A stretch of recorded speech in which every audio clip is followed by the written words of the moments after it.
Happy October, everybody.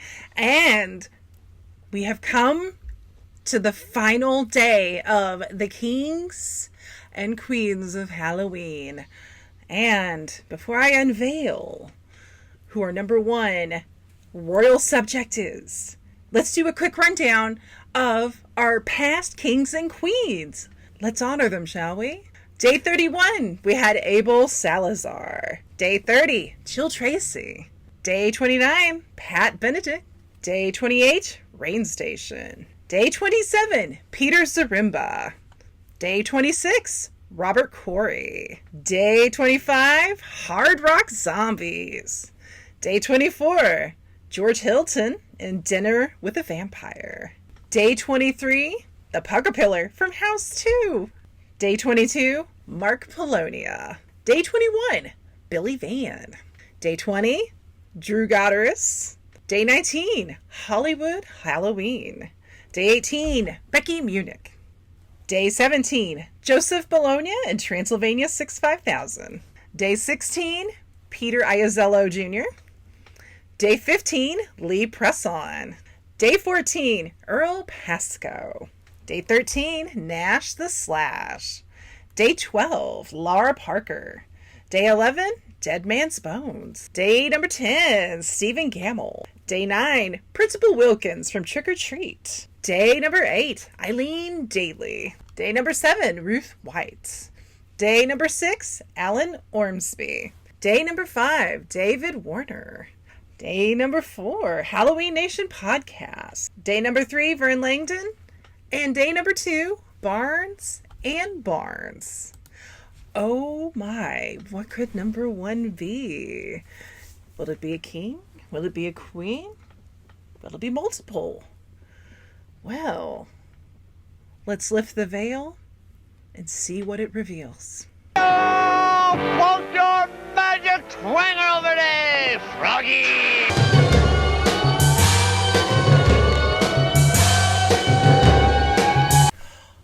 That's right. Today's king on Halloween of Halloween is the Ghoul. Ovide Bafosako. That's right. Yes, the Ghoul, aka Ron Sweed. A man that I respect and adore so much that I'm dressing up as him for Halloween. That's right, baby.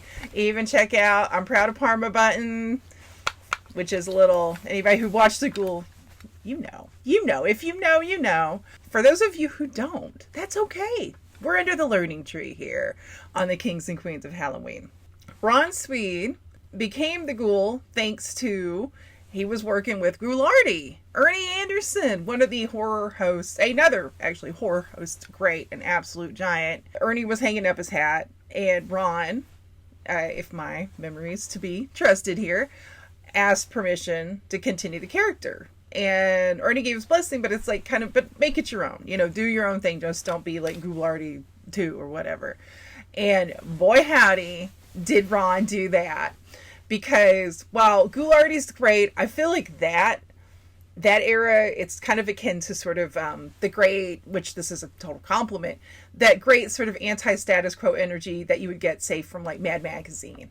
And, in that sort of parameter. But keep in mind also, Anderson, and he went on till it's much later years, was a very respected voiceover artist. And you could tell by hearing, because he's got those dulcet tones. But he doesn't sound like that. I cannot sound like Ernie Anderson. Out of his way to make a lasting impression. But, it's kind of almost a slightly older generation energy. It's still great. It's still viable. But here comes Ron Sweed. And what Ron does with the Ghoul, he make the Ghoul his own thing. Like, the connective tissue to Ghoulardi is there. But Ron, and especially being young, because he was basically a kid. I think he started the Ghoul when he was like 19, we're talking late 60s here. We're talking countercultural, but we're also talking proto-punk. The Ghoul is not a hippy-dippy character. The Ghoul is this agent of beauteous chaos. The chemicals are just starting to take effect, and here I am. Ah! I'm down over The ghoul is everything that you want to be as a kid, as a teenager, and even as an adult. Because, that's the thing. I mean, we always think of rebellion as being a teenage thing, but when better to rebel than as an adult? Because as an adult, there's still so many things you kind of have to conform to because of, say you're working a 9 to 5, or for some of you parents out there, you probably feel like there are constraints on you now because you got to be a mom, you got to be a dad, and you got to take the little, little crapper kid to a game or whatever. I don't know. I mean, I have a dog and a cat. I'm not the one to ask about this, but my dog is not in soccer yet. But the energy that Ron Sweed brought with the ghoul and created with the ghoul is total 1000% that same fertile energy that gives us punk rock. He is a total proto-punker, and I don't think it's any coincidence, because the two biggest markets that the ghoul really took flight in was, of course, in Cleveland, Ohio, because Ron's from Ohio. That is the source of the ghoul, is Ohio. How you doing, Oxnard? That is the source of the ghoul, Ohio, and not too far from Parma, but also Detroit. And we're talking that era of Detroit where you've got Cream Magazine, you've got the Stooges, you've got the MC5. We are talking that. It is kinetic, it is kinesis, it is volatile. Boom, boom, boom. And that's the thing. The ghoul, like one of the many, many things people love about the ghoul is he was always blowing stuff up.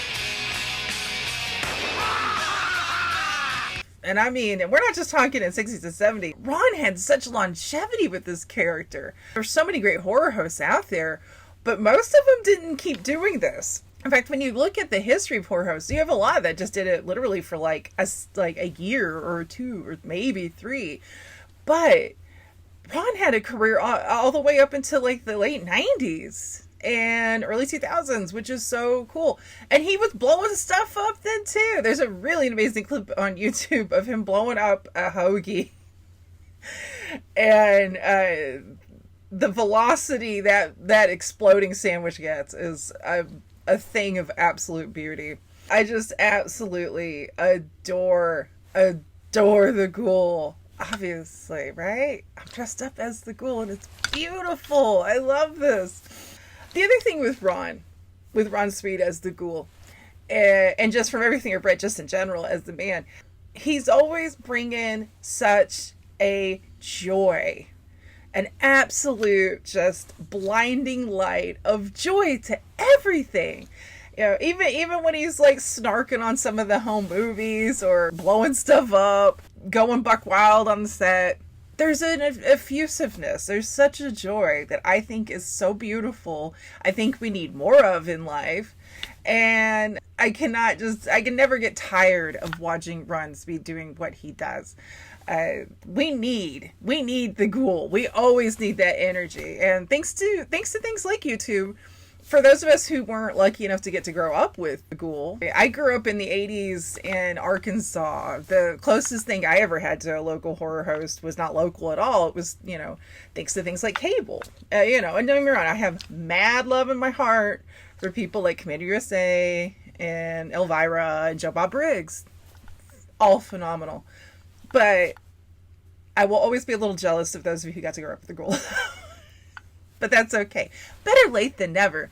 And that's the beauty of the internet. Those of us who missed out due to time or to space get to catch up. You don't even have to just stick to the ghoul. Watch other horror hosts. And the thing is, like, with the horror host community, we have active horror hosts that are making stuff right now, which is amazing. Of course, a lot of people know about, Svengoolie, but I highly encourage you to check out Dr. Gangrene. He's actually doing a phenomenal Days of Halloween ghoul host where he's covering different horror host films that have actual horror hosts in them. And there's some deep cuts.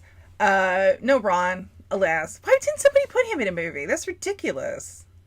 Ron Sweed as the Ghoul. Ron Sweed in general. Such a beautiful person, a beautiful soul, a needed soul. These are our heroes for a reason. These are our heroes that show us how to be yourself.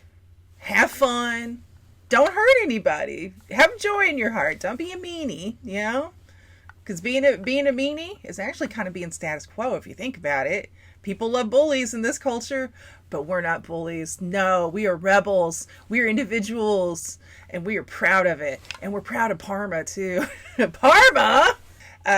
See, some of you are like, why is she doing that? Watch the Ghoul. You'll get it. You will get it. Ron Sweed, the Ghoul, you are proudly our #1 king of Halloween.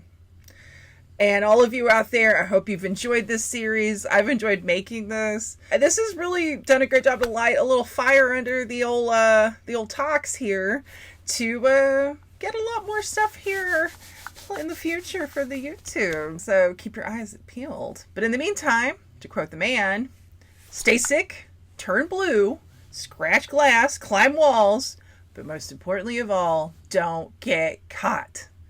I love you guys. Happy Halloween.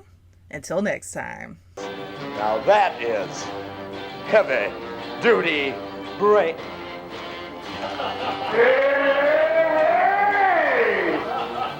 You trying to mess my brain cells, it won't work, because I am too slick for any of ya.